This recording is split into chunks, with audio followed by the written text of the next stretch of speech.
Everybody, welcome back to another video with Shifty's 49ers Talk. In today's video, we're going to do part 4 of our Getting to Know the Rookies series, and we're going to be covering our 7th round picks. This, of course, will be the final video in the series. We're going to be looking at quarterback Kurtis Rourke, offensive lineman Connor Colby, and wide receiver Junior Bergen. If you do want to see the previous parts, I'll link them below in the description. And this is just a kind of one-stop shop if you guys who maybe don't have the time or really the interest in the NFL draft, that you can get to know some of the rookies. I try to cover, a little bit of their personality, their play style, and what they did in college, and hopefully what they'll do with the 49ers. But there's a lot to talk about in this video, so let's not waste any time. Let's jump right in right after the intro.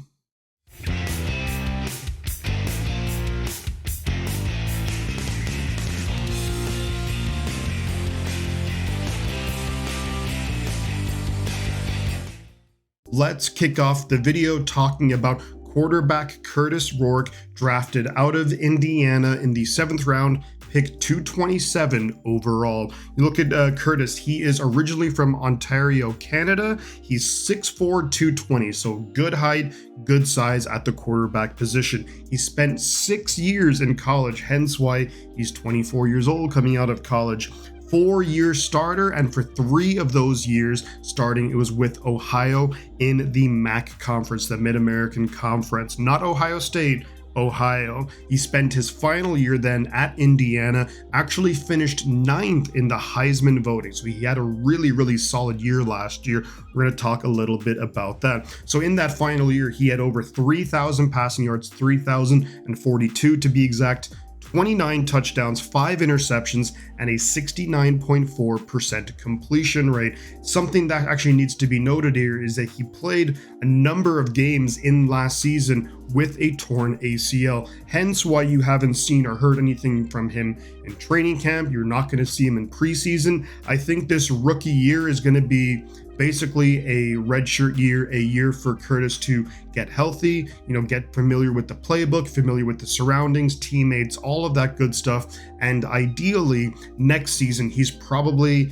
in the mix for that quarterback 3 position with the 49ers. Something that I think needs to take note here with Kurtis is that he is a tough son of a gun. If you look at his stats in college, he ran the ball a ton.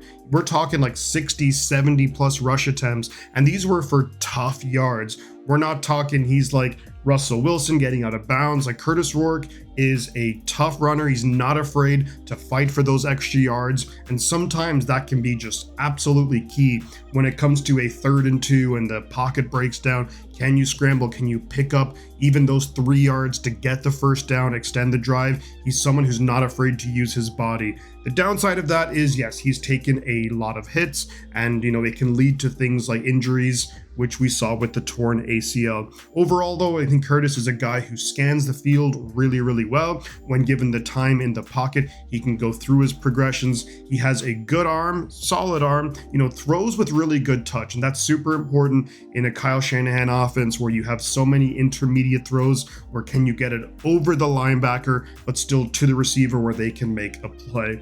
I'm not going to kid myself here and expect Brock Purdy 2.0, with another 7th round quarterback just lighting up the NFL. But if he's a guy who could ultimately, develop into like a backup quarterback, maybe like a CJ Beathard type guy, they play a little bit differently, but that kind of expectation is what I'm hoping for with Kurtis Rourke.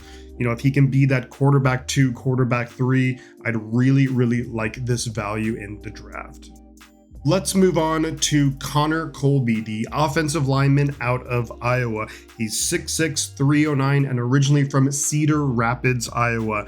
He was the 249th overall pick, so of course in the 7th round, and he is 22 years old. Something which I think you like about Connor Colby is, although the Iowa Hawkeyes are not really known for their high-powered offense, he is a 4-year starter there. So he played 52 games for the Iowa Hawkeyes, which obviously gives him a ton of experience playing the game of football. Something that Iowa does typically do is they do run very pro-style offenses. You see a lot of Iowa offensive linemen translate pretty well to the NFL. When you talk about, just off the top of my head, I'm thinking like Tyler Linderbaum, you're talking Brian Bulaga, you're talking James Daniels. A number of guys have come out from the University of Iowa and done really well in the NFL. Of course, at tight end, we ourselves got George Kittle, but I like the fact that, he is someone who fits the profile of what the 49ers are looking for. Number one, he's incredibly versatile. He's played both guard positions in college, also played some right tackle. And if you are a player who can play multiple positions, especially on the offensive line, that can be absolutely key to getting on the 53-man roster initially. Something that he is going to have to fight for, because the 49ers, although it's not the most talented offensive line in the NFL, I think we are relatively deep at offensive line, and he's going to have to go up against some veterans who's been with the team for 2-3 years, so it's not going to be an easy task for Connor Colby. I think a good thing here, though, is that he is a really good fit for this zone run scheme. He's incredibly athletic. When you look at his measurables and what he's kind of done in workouts, he fits exactly what the 49ers like to do. He's really nimble on his feet. He has a really quick burst, and he's a pretty strong guy too. So being able to get to where he needs to get to for his blocks, to get to the next level and to really help, just blow those running plays up where he can just, massive hole for the running backs and they can just hit it and go. That's something that, he has the athletic profile for. So that's got something that's really going for him. It is going to be tough, though. I don't know if he makes the 53-man roster. I'm rooting for him, just like I'm rooting for everybody on the 49ers. And it is something that if he can make the roster, it's really going to depend on how he does in the preseason games. I think he's going to get a ton of opportunities against the Broncos, against the Raiders, against the Chargers. Can he impress enough to be given a 53-man roster spot? That, of course, remains to be seen. Again, tough competition there. Dominic Pooney basically has that right guard position locked down as a starter. Thinking Ben Bartch is going to be the starter at left guard, but then you have guys kind of working in and out. You have like Nick Zakelj, for example. Spencer Burford has played some guard. Connor Colby, of course, is going to be in the mix there, among others. So if he can make the roster, great, because I think that would be really beneficial for the Niners. It's going to be a tough battle, though, but looking forward to seeing how the depth on the offensive line works itself out, and also how many offensive linemen we will keep on the initial 53-man roster. And last but not least in this series, for getting to know the rookies, we have wide receiver Junior Bergen from the University of Montana. Yes, the University of Montana, the Big Sky Conference. And he was picked number 252 overall. If you look at his size, we're talking 5'10", about 180 pounds, 22 years old, and originally from Billings, Montana. So, there's definitely a small school prospect.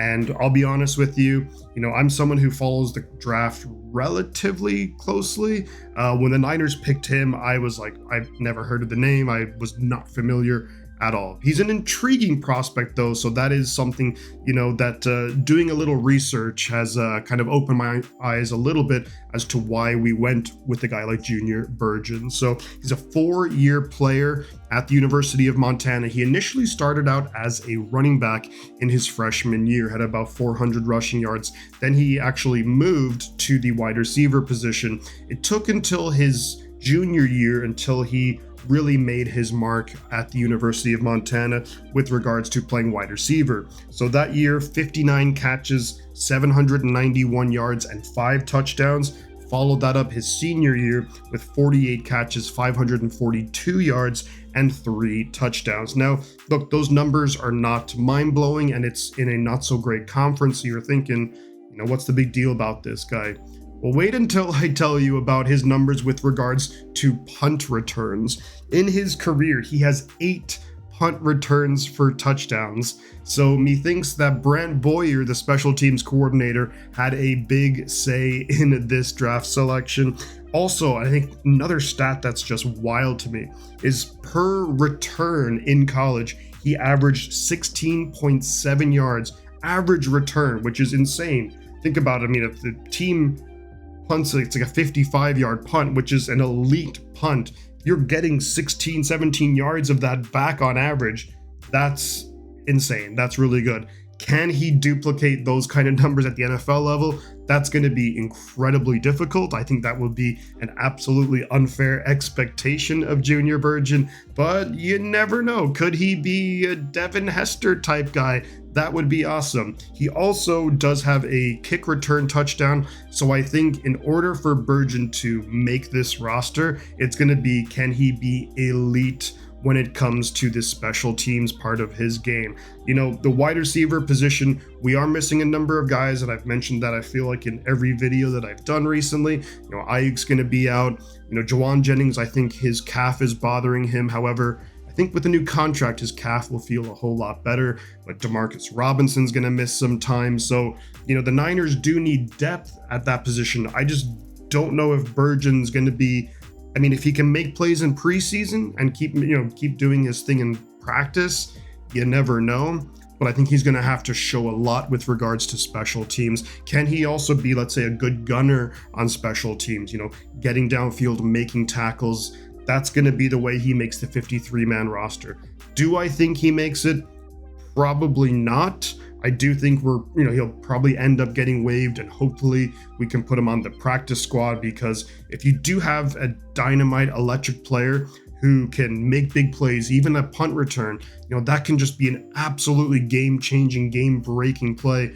If you get a punt, return it for a touchdown, bam, you know, that can completely flip a game on its head. And he has shown that ability at college. Big question is, could he do it in the NFL? You know, it's going to be a tough ask, but who knows? And look, I'm rooting for the guy coming from, you know, a small school, you know, going to the NFL, going to the 49ers. It's a big ask, but, you know, he's been given the opportunity, and hopefully he can just, you know, take the bull by the horns and go for it and get a spot on this roster. Or at least, you know, it would be great to have him on the practice squad. Well, there you have it, guys, with my series on getting to know the 49ers rookies from the 2025 NFL draft. Thank you so much for checking these out. I hope they were helpful, and yeah, just, you know, keep the videos in mind, you know, for anyone who is a 49ers fan that you know of, who's maybe not too familiar with the draft, not too familiar with the guys who we selected this year, because I think it's a good way to get to know them. But I just want to thank you all for all the support. Thanks for liking, subscribing, commenting on, because it really, really helps the channel grow. I'm going to head on out of here though, but before I go, I'm going to say two things. The butt counts, and I'll catch you guys on the flip side.